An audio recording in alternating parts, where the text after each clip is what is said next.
queridos e amados irmãos, que a paz do nosso Senhor e Salvador Jesus Cristo esteja na sua vida nessa tarde de bênção, nessa tarde de vitória, onde que o Senhor nos concedeu a grandeza de estar na presença dEle, mais uma vez com vocês aqui, nessa gravação Tempo de Esperança, para levar até você uma palavra de vitória, uma palavra de instruções, uma palavra de bênção para a tua vida.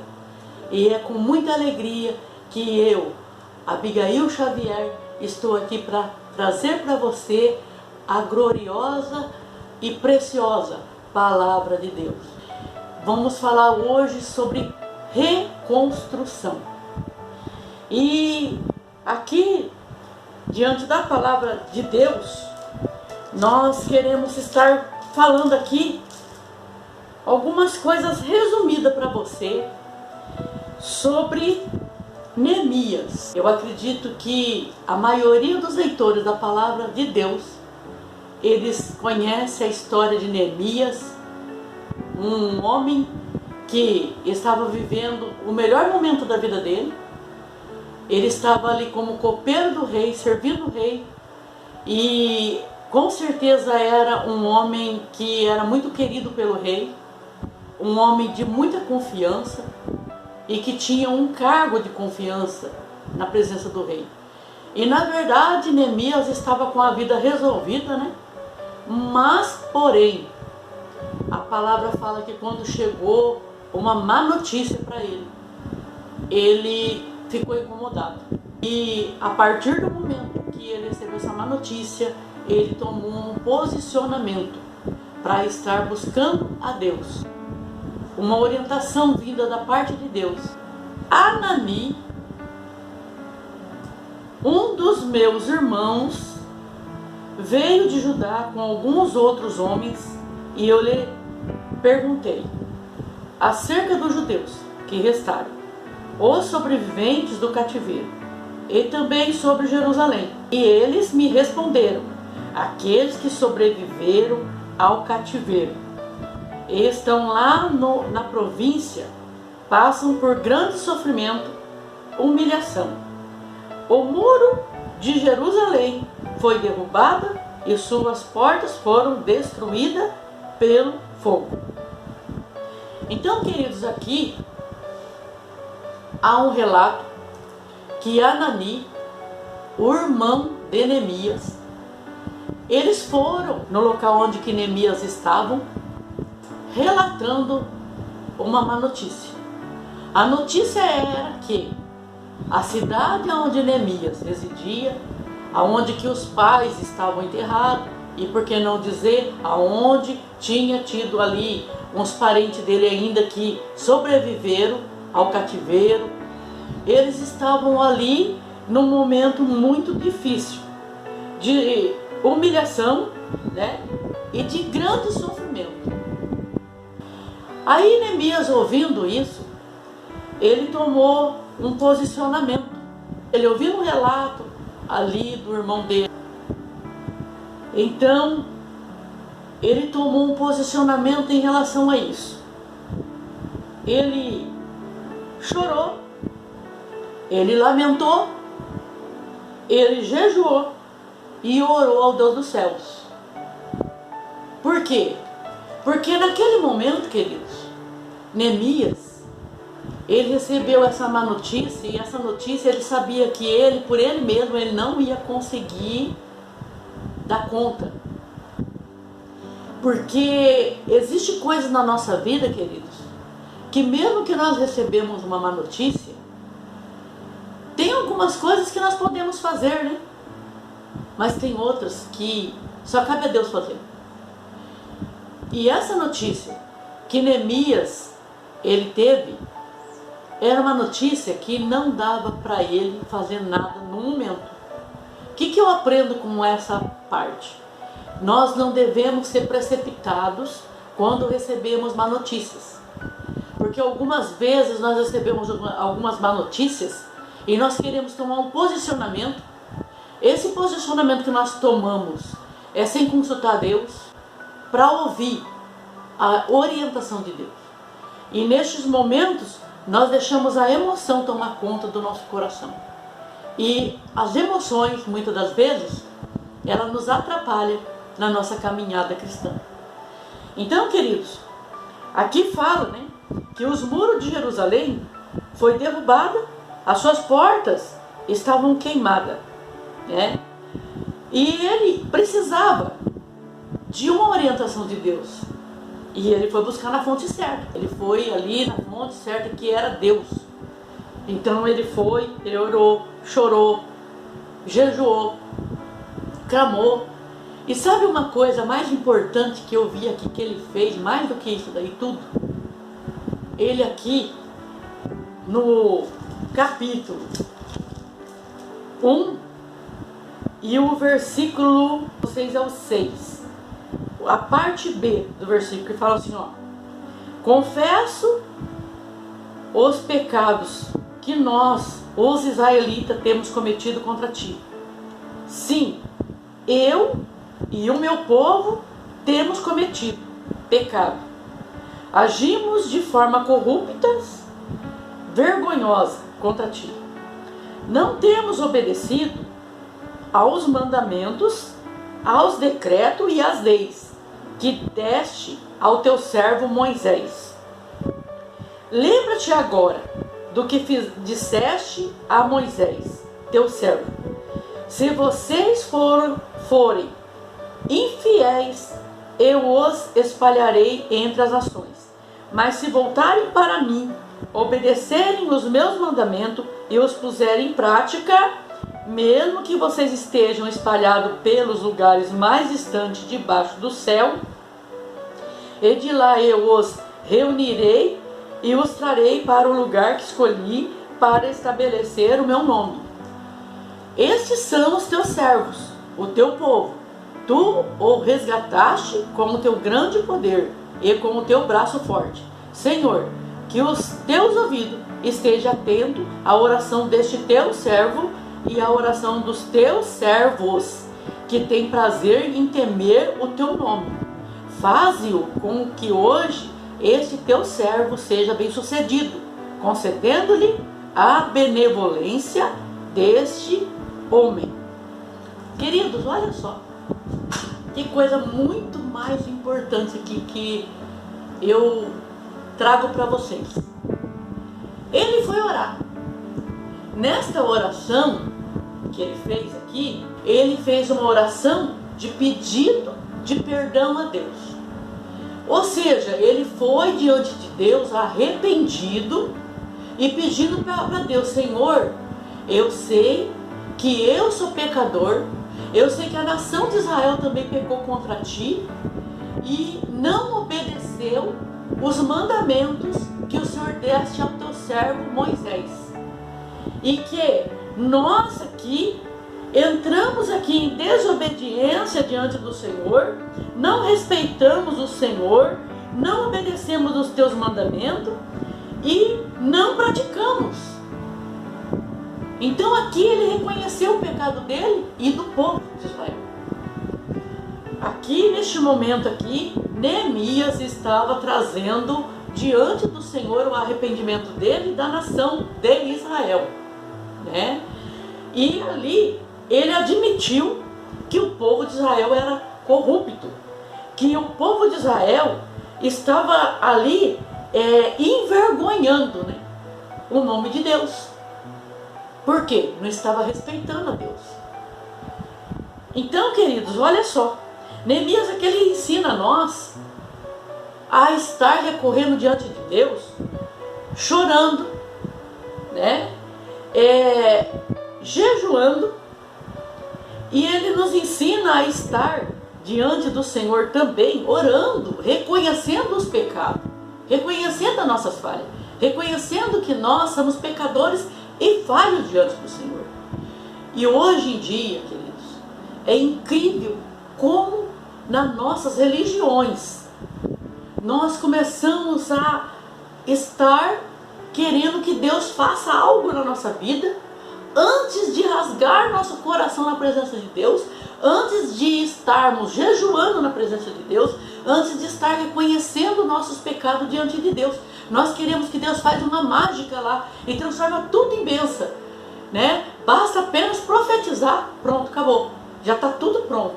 E não é assim, queridos. Nós, pelo ensinamento da palavra de Deus, nós precisamos adentrar aos ensinamentos, aos mandamentos da palavra de Deus, aos princípios bíblicos da palavra de Deus, se nós queremos ter resultados. Nós queremos ter resultados sem antes estar consertando o que está errado. Então, queridos, aqui Neemias, nesse começo aqui dessa história, nós começamos a ver que Neemias, ele sabia, em primeiro lugar, que ele não poderia fazer nada para o povo de Jerusalém. O povo de Jerusalém estava sofrendo um momento difícil de cativeiro, eles estavam sobrevivendo. A Bíblia fala aqui que ele estava sobrevivendo depois de um cativeiro.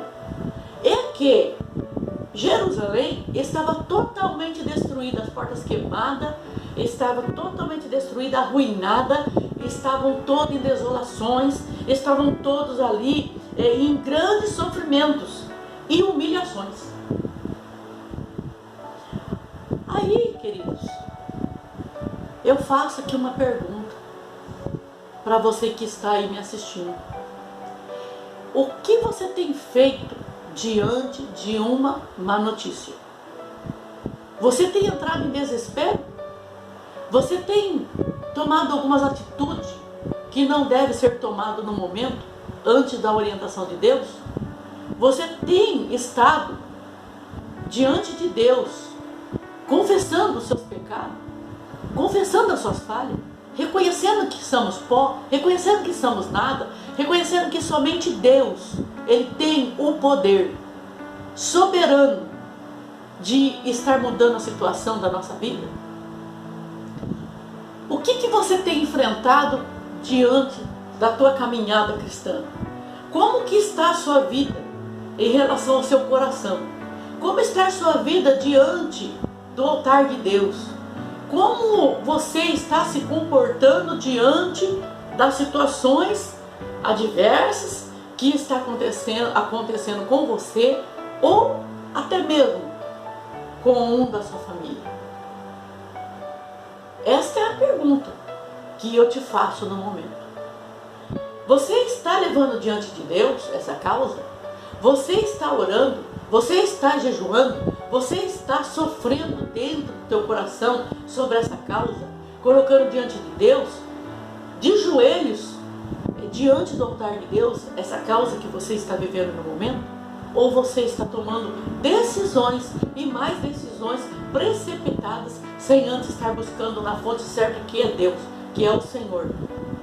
Então, queridos, aqui já vem um ensinamento para nós aqui, estarmos atentos, né? Outra coisa aqui, Neemias, em Neemias aqui, no capítulo 2, aqui nos relata que depois de tudo isso que ele fez, ele ficou abatido, porque é claro, queridos, você fez um jejum, você chorou bastante, você ficou por vários dias lamentando e chorando ali na presença de Deus. É claro que você vai ficar abatido, é claro que a sua filosofia vai mudar, o seu rosto vai estar abatido, vai estar ali demonstrando uma certa tristeza. E este homem, Neemias, ele compareceu diante do rei ali, para servir o rei ali. Sempre quando ele comparecia diante do rei, era com um coração alegre, feliz, radiante de alegria. Ele trazia uma alegria para o rei, uma paz para o rei, ele trazia ali uma confiança para o rei, uma esperança para o rei. Ele não deixava nada abalar a estrutura dele para estar servindo o rei com fidelidade, com amor, com interesse de coração e querendo fazer o melhor ali do serviço dele para o rei, como servo e copeiro do rei. Só que aquele dia, a palavra nos relata que o rei, olhando no semblante de Neemias, viu ali que Neemias estava sofrendo, Ele estava ali com olheira, ele estava ali pálido, ele estava ali com o semblante bem entristecido, ele estava arrasado, queridos, diante daquela situação. Por que não dizer? Eu acredito que Neemias estava ali com uma feição de quem está sofrendo um luto, né? Porque ele estava ali triste e muito abatido, né? Diante daquela situação. Ele não tinha ainda uma alternativa para poder estar tomando alguma decisão. Aí, quando o rei foi tocado, eu acredito que tocado por Deus, para estar perguntando para o Neemias foi sincero. A terra onde que algumas pessoas da minha família ainda residem ali, está ali totalmente destruída. As portas estão queimadas, os muros estão derrubados e eu preciso fazer alguma coisa. Só que eu preciso que o Senhor me libere para mim fazer alguma coisa. O rei, por amar Neemias, e acredito, tenho a plena convicção do que eu estou falando para você, que foi Deus que tocou no coração do rei. O rei pegou ali, resolveu falar: Neemias, pode ir. Pode ir lá ver o que você pode estar fazendo para o teu povo. Se você precisar da minha ajuda, eu estou aqui para te ajudar. Eu estou aqui para estender a mão e te apoiar nessa situação. O rei, se você for olhar, ele liberou Neemias por um período de tempo. Se você for ver o histórico, você vai ver que foi por um pequeno tempo. E ali ele deu todas as coordenadas, ele escreveu umas cartas, mandou Neemias levar até ali as pessoas ali mais importantes ali de Jerusalém, né? Porque ele precisava, né, estar indo ali, apesar de ter sido ali uma cidade onde que ele foi criado, ele precisava estar ali tendo um aval do rei para estar indo ali, para ver o que ele poderia estar fazendo para ajudar aquele povo. Chegando ali, queridos, me chamou muita atenção uma coisa. Aqui, no capítulo 2 ainda, e no verso 11, eu vou estar lendo um pouquinho para você entender aí a situação, né? No capítulo 2, verso 11, diz assim: Cheguei a Jerusalém e depois de 3 dias de permanência ali, saí de noite com alguns dos meus amigos. Eu não havia contado a ninguém o que o meu Deus havia posto no meu coração, que eu fizesse por Jerusalém. Não levava nenhum outro animal, além daquele que eu estava montado. De noite saí pela porta do vale, na direção da fonte do dragão e da porta do Ester. Examinando o muro de Jerusalém, que havia sido derrubado, suas portas que haviam sido destruídas pelo fogo, fui até a porta da fonte e do tanque do rei, mas ali não havia espaço para o meu animal passar. Por isso subi ao vale, ainda de noite, examinando o muro, e finalmente voltei e tornei a entrar pela porta do vale. Os oficiais não sabiam aonde eu tinha ido ou o que eu estava fazendo, pois até então não tinha dito nada aos judeus, aos sacerdotes, aos nobres, aos oficiais e a outros que iriam realizar a obra. Então eu lhe disse: vejam a situação terrível em que estamos. Vejam a situação terrível em que estamos. Jerusalém está em ruínas, as suas portas foram destruídas pelo fogo. Venham, vamos reconstruir os muros de Jerusalém, para que não fiquemos mais nessa situação humilhante. Também lhe contei como Deus tinha sido bondoso comigo e o que o rei me tinha dito. Eles responderam: sim, vamos começar a reconstrução. E se encheram de coragem para a realização desse bom projeto. Quando, porém, Sanbalates, Oronita, Tobias, o oficial amonita, e Gesem, o árabe, souberam disso, zombaram de nós, desprezaram-nos e perguntaram: o que vocês estão fazendo? Então estão se rebelando contra o rei?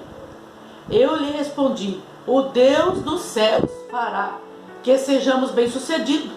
nós, os seus servos, começaremos a reconstrução, mas no que lhe diz respeito, vocês não têm parte nem direito legal sobre Jerusalém. Em sua história, não há nada de memorável que favoreça vocês.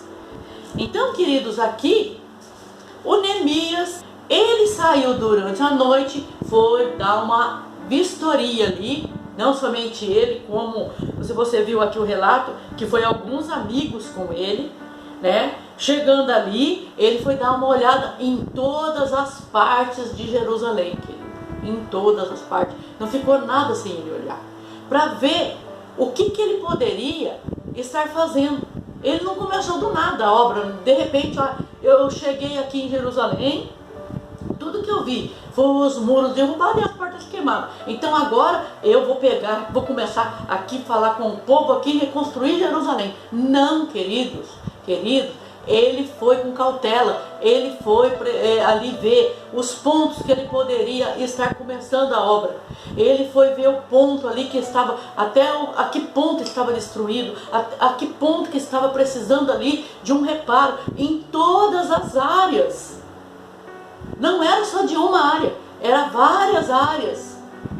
Então ele foi, não falou nada para ninguém, o que Deus tinha colocado no coração dele. Deus tinha colocado algo para ele fazer, tinha, mas ele não relatou a ninguém, enquanto ele não foi dar uma olhada em geral para ver o que estava precisando ser feito, qual que era o primeiro passo que ele ia dar, como ele ia fazer, ou seja, tudo ali teve uma estrutura para ser feita, para ser construída, né? Então, eu acredito, queridos, que é impossível você construir alguma coisa em cima de entulhos. Você precisa primeiro fazer uma reparação, dar uma olhada em todas as áreas, para você ver aonde você vai começar, como você vai começar, se você tem material para começar, enfim, todas as orientações. Essas orientações, te garanto para você que veio de Deus. Veio de Deus. Então ele ali chegando, quando ele tinha ali já uma visão em geral sobre todas as situações ali, aí sim, ele foi, conversou com os amigos dele, foram ali, conversou sobre ali, deu aquele relato geral sobre o que era necessário estar fazendo e chamou aqueles homens para poder construir de novo, reconstruir de novo, né? Então, queridos, hoje eu quero estar falando para você sobre a construção, a reconstrução da sua vida por um momento. Muitas vezes nós fomos abalados na nossa estrutura.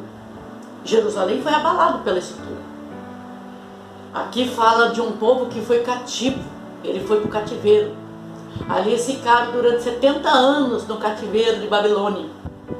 E ali eles voltando para a terra deles, ali a cidade deles estava devastada, estava destruída, estava queimada, estava numa ruína total.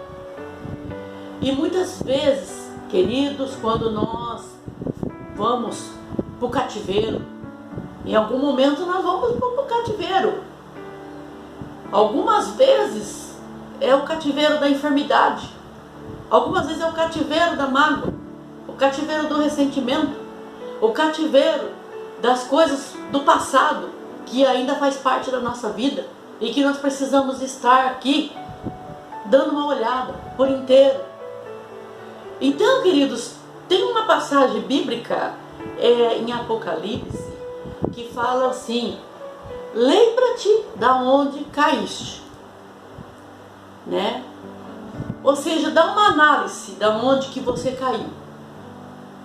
E nós, querido, como ser humano e pecadores, muitas das vezes nós sofremos uma queda.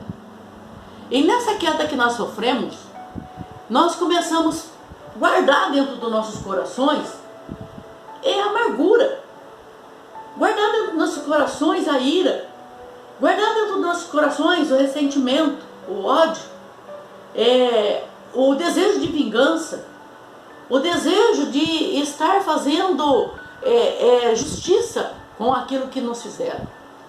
E nessa ânsia de fazer justiça com a nossa própria mão, nessa ânsia de estar querendo, né, recuperar o tempo perdido, nessa ânsia de estar querendo fazer as coisas, né, ali ao nosso bel prazer, nós não paramos para estar olhando o que está precisando ser feito para reparar ali as ruínas do nosso coração, que se encontram em ruínas, como a cidade de Jerusalém. Nós estamos falando sobre a cidade de Jerusalém, só que hoje eu quero colocar para você que a cidade de Jerusalém é o nosso coração. Como está o teu coração? Como está aí? Cheio de ressentimento? Cheio de raiz de amargura? Cheio de mágoas, de ressentimento, de ira, de vontade de se vingar, vontade de estar aí chutando o pau da barraca? É isto? O sentimento seu é esse? Quando você vai na presença de Deus, em oração, o que você tem falado para Deus? Você tem aberto teu coração para Deus falando dos seus próprios pecados? Dos seus próprios erros? Ou você tem ido na presença de Deus para culpar o A, o B, o C? É porque fizeram isso, porque fizeram aquilo. Ai, Senhor, entra com justiça. Como você tem se preparado para ir diante de Deus, querido? Aqui o Neemias, ele foi diante de Deus com choro e com lamento por causa do povo dele que estava lá. Mas o povo dele que estava lá, como ele fala aqui na oração, o povo dele tinha pecado contra Deus, o povo dele tinha errado contra Deus. O povo ali de Deus estava ali desobedecendo os mandamentos de Deus, que Deus tinha dado para Moisés. Moisés falou para a congregação, seguia à risca os mandamentos de Deus. Mas acontece que estava tendo um desrespeito sobre os mandamentos de Deus. Como hoje, no dia de hoje, nós estamos desrespeitando os mandamentos de Deus, queridos. Não tem como Deus abençoar a nossa vida, que nós queremos de toda maneira que Deus venha nos abençoar, que Deus venha abrir as portas, que Deus venha fazer um monte de coisa na nossa vida, mas nós não queremos respeitar os mandamentos de Deus. Nós queremos continuar nos desrespeito, na desobediência, e queremos que Deus nos abençoe. Não tem como Deus abençoar uma nação desrespeitosa, uma nação corrupta, uma nação aonde que está na rebeldia, na rebelião contra Deus. Então, queridos, o que nós devemos fazer contra isso? Nós devemos ir diante de Deus com o nosso choro, com o nosso lamento, com o nosso arrependimento, com o nosso jejum, se for preciso jejuar para matar nossa carne. É preciso jejuar, vamos jejuar, matar nossa carne, matar essas obras da carne que está atrapalhando nossa vida. É necessário nós ir diante de Deus reconhecendo o nosso pecado, as nossas falhas, as nossas imperfeições. Antes de falar do pecado de alguém, nós precisamos confessar diante de Deus o nosso próprio pecado. E ir diante de Deus falar: Senhor, eu reconheço, eu pequei contra ti, eu errei, eu tenho feito coisas que não agradam ao Senhor, eu tenho pensado em coisas que não agradam ao Senhor, as minhas atitudes diante do Senhor é corrupta. É um desejo que eu tenho de vingança, é um desejo que eu tenho de querer derrubar o meu irmão para mim poder subir na vida, de estar fazendo alguma coisa desonesta para mim poder estar ali diante dos homens de uma maneira que agrada os homens. Mas quando Deus olha para dentro de você, dentro de mim, Ele vê corrupção, queridos. Ele vê rebeldia, ele vê desrespeito com ele vê ali uma incredulidade, ele vê ali um coração corrupto. A palavra do Senhor nos fala que o salmista Davi, um dia ele fez uma pergunta para Deus: Senhor, quem entrará no teu santuário? Aí, naquele momento, ele mesmo respondeu: quem tem mãos ímpares, o coração puro, não é vaidoso. Então, queridos, não adianta nós querer entrar diante da presença de Deus com o nosso coração cheio de ira, cheio de discórdia, com ódio do irmão, com raiva do irmão, com inveja do irmão, com vontade de destruir o irmão. Como que você pode e eu podemos entrar na presença de Deus com o nosso coração, com essa amargura, com essa podridão dentro de nós, essa sujeira toda dentro de nós, né? Então, queridos, o Senhor, Ele quer fazer uma limpeza em geral dentro do nosso ser primeiro. Antes de nós ser bênção lá fora, precisamos ser bênção na nossa vida primeiro. Antes de você ser bênção para o teu familiar, bênção ali para o seu cônjuge, bênção para sua esposa, para o seu esposo, para os seus filhos, bênção para a tua igreja, bênção em outros locais que você vai, você precisa, antes de tudo, ser bênção para você mesmo. A palavra do Senhor fala assim, que nós precisamos aprender a amar nós mesmos. Então, antes de você amar alguém, você tem que amar a si mesmo.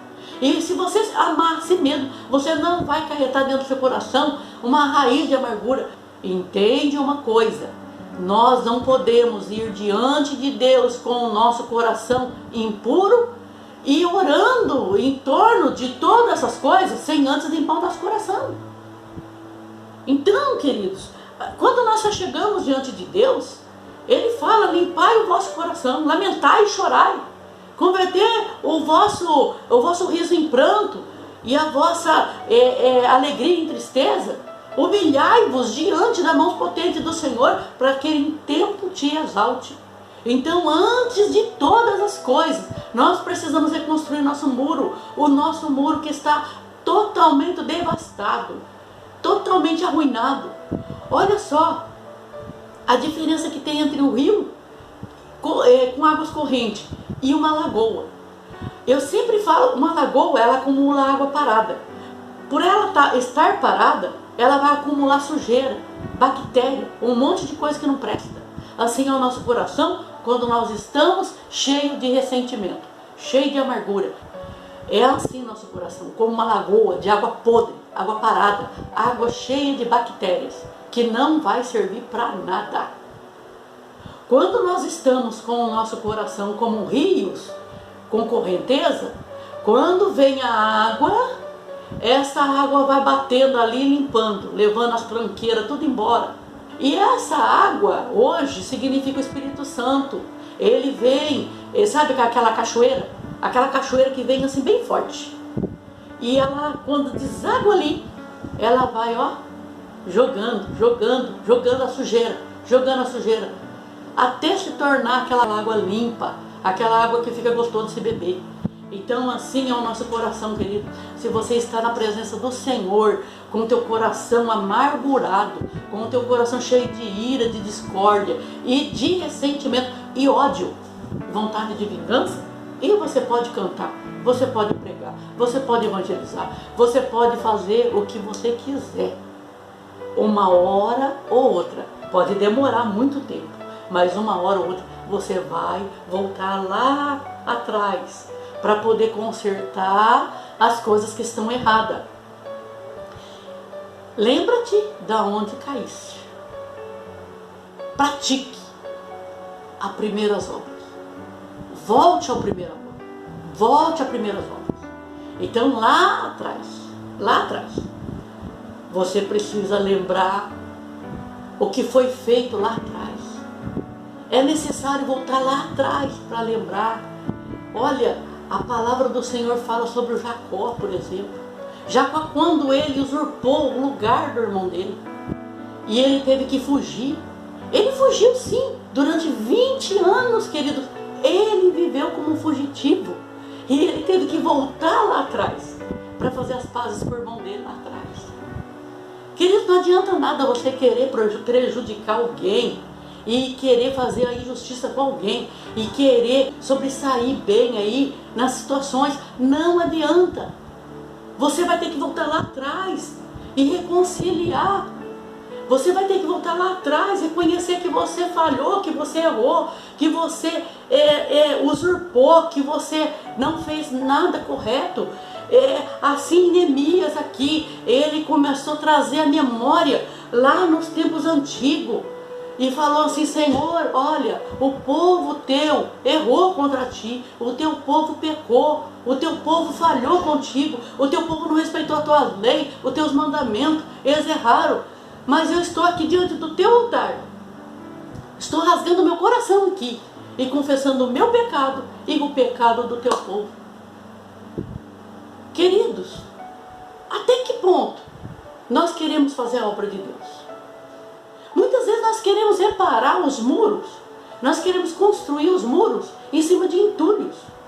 Nós não queremos retirar os entulhos da nossa vida para poder reconstruir. Mas precisamos limpar esse entulho. Há muitos entulhos dentro do coração de muitas pessoas.